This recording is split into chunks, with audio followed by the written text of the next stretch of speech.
Hello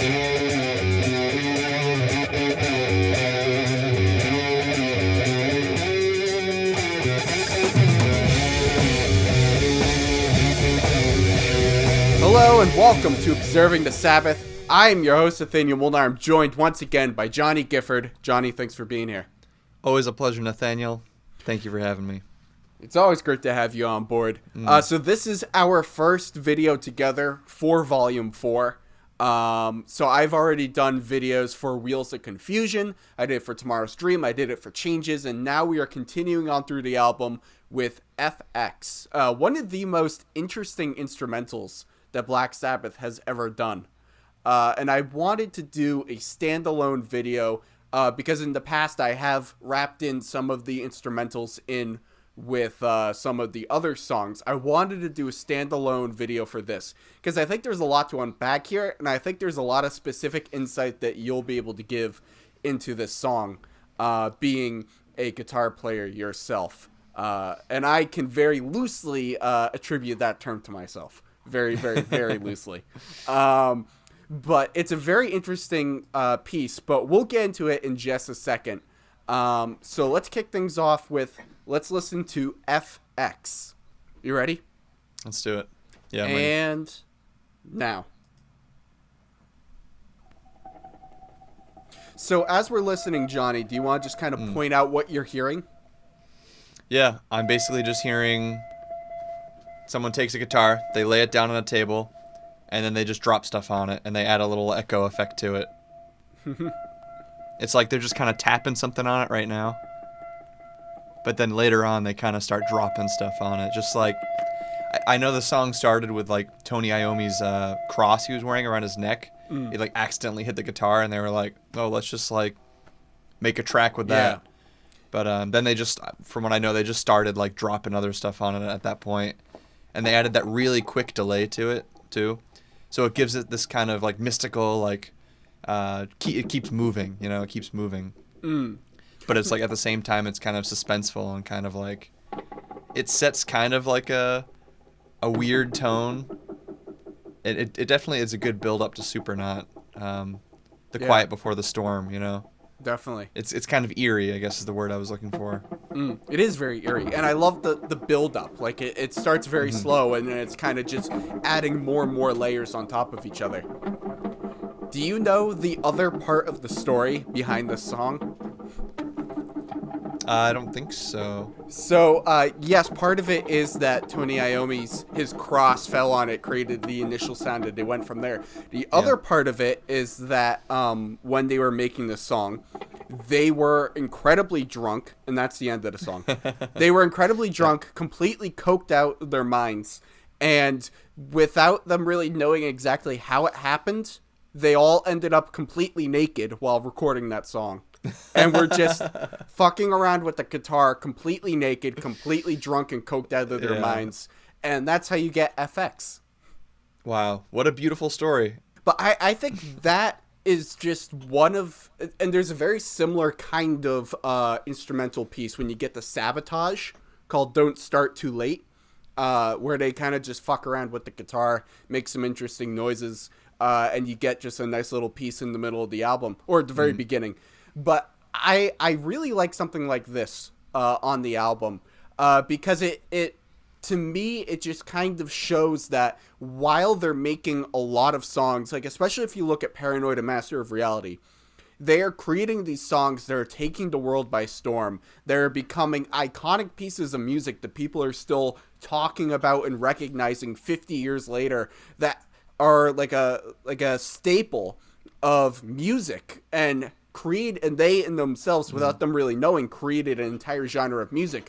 For them to then just have a piece of time, about like a minute and a half, where they're just fucking around with a guitar, making sort of nonsensical noises while naked and completely inebriated. It just shows like that there's a fun element for them while making this. They're just having fun. They're just kind of messing around. They're not taking it too seriously, and they're just putting out something that's just really kind of fun and innovative. And I love the energy of just them like totally being cool with just throwing this on the album as like a little interlude track. like a lot of musicians get really caught up in the professionalism aspect of it, and like every track has to sound perfect and it has to like flow perfectly, but they're just like, I mean, given they're taking a lot of drugs, they're just having fun with it, like good for them, really. But they just don't care. They're just like, yeah, we'll throw this on the album. Why the hell not?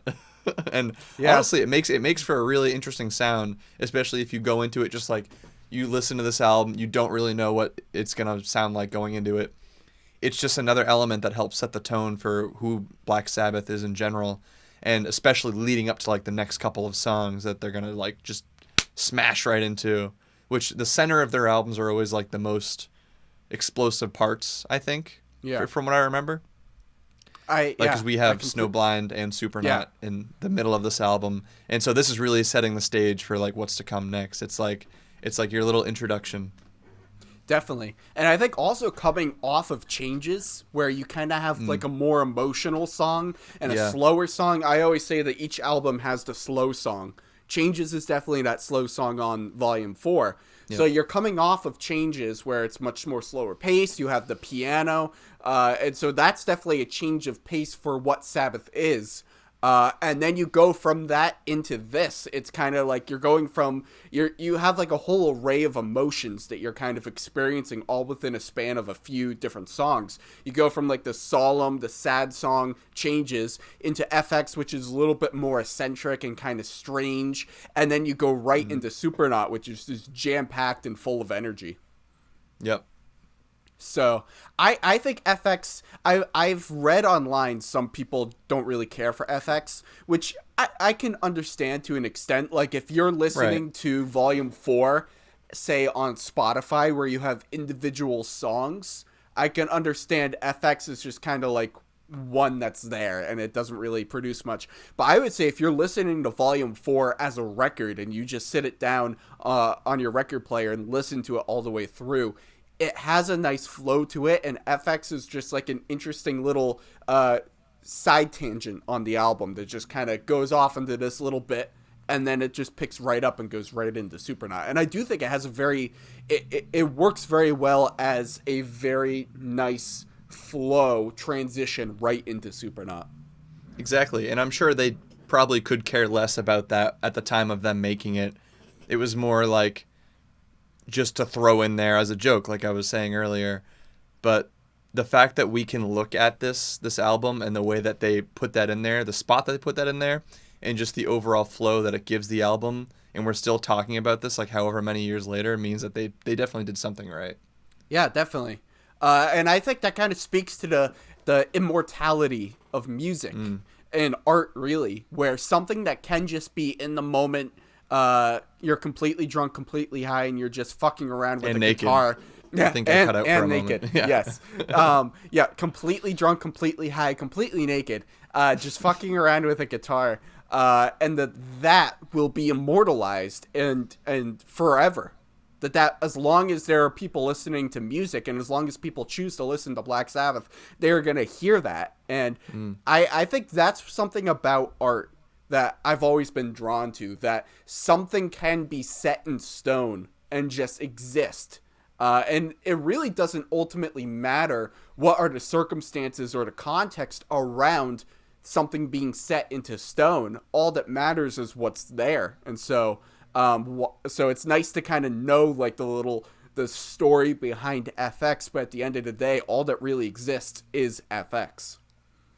Yep, and to the people who are complaining about it and saying it doesn't really do much for them, it's a minute and a half of your time. Yeah. Like, come on. You can't really complain that much, honestly. I was going to say Volume 4 was a 10 out of 10, but that 1 minute and a half in the middle of the album, So, just ruined the whole thing. Yeah. So, do you have any other thoughts on FX? No. All right, so that's going to do it. So those are our thoughts on FX. Once again, I'm Nathaniel Molnar. I want to thank Johnny Gifford for being here, for helping me out with this. Thank you so much. Thanks, Nathaniel. So we're going to continue on through, and we will be talking about Supernaut. So you'll want to come back and check that out. And I want to know from you, what are your thoughts on FX? Do you agree with us that it's interesting and you like its place in the album? Or are you like some of those other people who we've disviewed and said is wrong? Do you agree with them? and say that it's not that great and that it kind of takes up space on the album. I want to know. Leave your thoughts in the comment section. So that's going to do it for this. Come back for when we do Supernaut. And until then, thanks for watching.